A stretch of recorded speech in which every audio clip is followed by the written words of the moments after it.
Dreamscape presents Silence is My Mother Tongue by Sulaiman Addonia. Narrated by Adjoa Andoh. The Trial.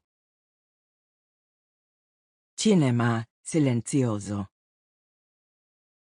The night Saba's trial was announced by the camp's court clerk, I was sitting on a stool in front of my cinema screen. Cinema Silenzioso. Dusk fell over the thatched roofs. A full moon appeared over the camp I viewed through my screen. Light, like thick blue ink, splotched on the walls and between the alleys. Wood-burning stoves glowed red. I saw the clerk riding his donkey in the dusty, narrow streets. His silhouette skittered among the huts. "You are requested to attend the trial of Saba," the clerk declared through his megaphone. "The courtroom is moving to the cinema compound." On hearing her name, I leapt to my feet.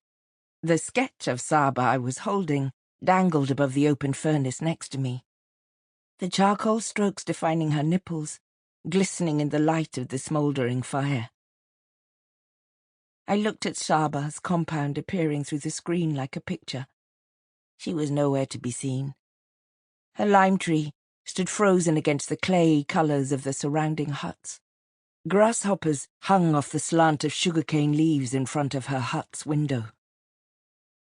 When I first built my cinema inside my compound, I was inspired by the memory of the 45 round lights on the facade of the Italian Cinema Impero in Asmara, where I worked before I fled to the camp. I made my cinema screen from one large white sheet I ironed and tied to 2 wooden poles embedded in the ground, with a big square cut out in the middle. I placed it near the crest of the hill on top of which my compound was located. Many thought I had done so to let the full light of the stars and the moon cascade over the performers on the open screen, the camp behind them existing in isolation. Like a mural, an artifice of a bygone era.